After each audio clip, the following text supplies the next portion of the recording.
Assalamualaikum warahmatullahi wabarakatuh, sahabat siar Indonesia Baca Quran dimanapun Anda berada.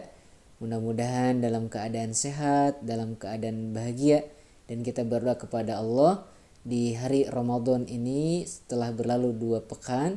Mudah-mudahan ada dalam penerimaan yang terbaik. Insya Allah di hari yang ke-15 ini kita lanjutkan pembahasan kita, menyambungkan terkait dengan al-muftirat, hal-hal yang membatalkan puasa. Nah, lau aroda jima'an jaujatihi. Jika misalkan ada seseorang yang ingin berjima, berhubungan badan dengan istrinya, fa'aftara bil akli awalan. Kan berat ya. Kalau kemarin kan kita sudah bahas tuh, kalau misalkan menyengaja berhubungan badan di siang hari, ya, maka kan berat banget. Dia harus mengkodok hari itu dan dia mendapatkan kafarat yang mughalladah, ya, kafarat yang berat. Dia harus memerdekakan budak, kalau enggak dia harus puasa 2 bulan berturut-turut, dan kalau misalkan enggak bisa dia harus fidyah kepada 60 orang miskin. Tapi misalkan bagaimana kalau ada orang yang berjima, mau berhubungan badan dan dia akali supaya enggak dapat itu. Nah, dengan apa? Fa'aftara bil akli awalan, dengan buka, dengan makan terlebih dahulu, disengaja. Ya, kalau kemarin kan kalau misalkan ada orang yang menyengaja ya berbuka, maka dia ya harus mengganti dengan hari yang lain. Nah, dengan dalil itu dia misalkan kayak gitu, maka bagaimana? Fa maksiyatu asyaddu. Nah, maka yang kayak gitu itu dosanya lebih berat. Ya, kenapa?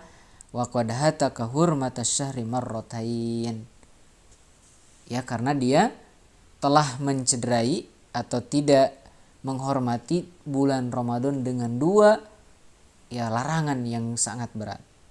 2 kali, yaitu dengan biaklihi wa jima'ihi, dengan makan disengaja dan juga melakukan hubungan suami istri di siang hari. Wal kafaratul mughalladah alaihi awqad, maka kewajiban kafarat berat atasnya itu menjadi semakin kuat.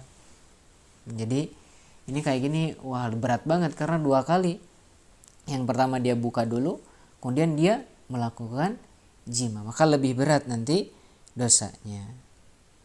Ya, konsekuensinya sama, dia harus bertobat nasuha, dia harus wajib qada puasa hari tersebut, dan dia harus membayar kafarat yang berat mughalladah. Dia yang pertama harus memerdekakan budak, kalau enggak ada maka dia harus puasa 2 bulan berturut-turut, kalau enggak sanggup dia harus membayar fidyah 60 orang miskin, kepada 60 orang miskin.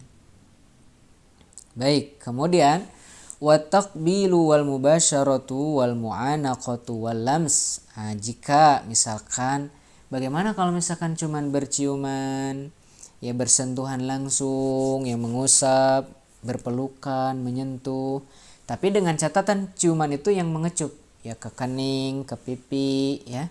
Nah, ciuman yang seperti itu. Bagaimana itu? Apakah itu juga termasuk bisa membatalkan puasa? Dan wataqrarun nador minas shaim, dan melihat istrinya dengan berulang kali. Sedangkan sedangkan suami itu sedang berpuasa kepada istrinya atau kepada budaknya, bagaimana?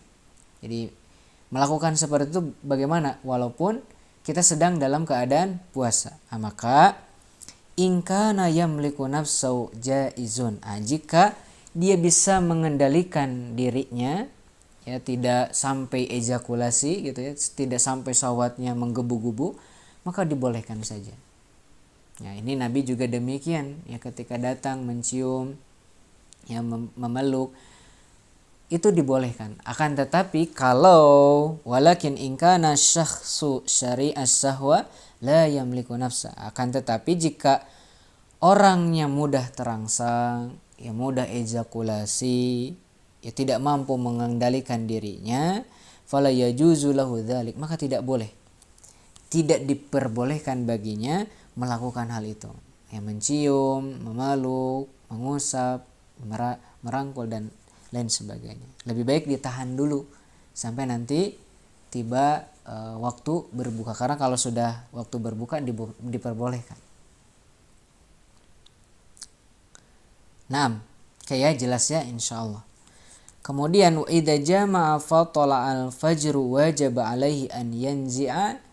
Jika misal nih kasusnya masih dalam berhubungan badan, jika seseorang sedang berhubungan badan lalu terbit fajar, lalu waktu subuh datang, itu bagaimana? Maka apa? Wasomu sahihun. Maka wajib maka wajib baginya segera menghentikan. Walau amna ba'dan naj'i. Wasaumu sahihun. Puasanya tetap sah. Wasaumuhu sahihun. Puasanya tetap sah walau amna ba'dan naj'i. Meskipun setelah itu keluar mani. Karena keluarnya maninya itu bukan karena aktivitas yang setelah fajar, tapi aktivitas yang sebelumnya, sebelum waktu fajar datang. Gitu ya. Sebelum waktu fajar datang. Walau istadamal jima'a ila ma ba'dal fajri afthar. Namun jika ia terus melanjutkan jimanya hingga setelah terbit fajar, maka puasanya batal. Wa alaihi taubah wal qada, dan dia wajib bertobat kepada Allah dengan taubat nasuha dan harus mengqada puasanya, wal kafaratul mughallad, dan wajib kafarah. Ya tadi kafarahnya ya. Kalau misalkan ada budak, memerdekakan budak, tapi kan di era sekarang nggak ada, maka puasa 2 bulan berturut-turut. Kalau misalkan tidak mampu, ya dia harus memberikan fidyah kepada 60 orang miskin. Gitu ya. Jadi kalau misalkan lagi berjima, kemudian waktu subuh datang, maka hentikan. Setelah itu hentikan. Maka puasanya tetap sah walaupun setelah itu keluar jima. Tidak masalah. Tapi kalau misalkan diteruskan, ya ini nggak boleh. Batal puasanya, harus mengqada puasanya, ya harus taubat nasuha dan juga harus membayar kafarah mughalladah.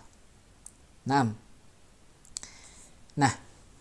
demikian ya terkait dengan tambahan-tambahan hal-hal yang bisa membatalkan puasa. Insya Allah kita akan sambungkan lagi pembahasan ini di episode berikutnya. Barakallahu fikum. Saya Yusuf Ibnu Ahmad. Wassalamualaikum warahmatullahi wabarakatuh. Ya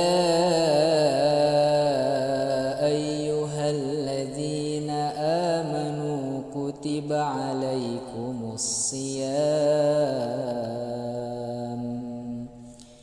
Kutiba alaikumus siyam kama kutiba alal ladzina min qablikum la'allakum tattaqun.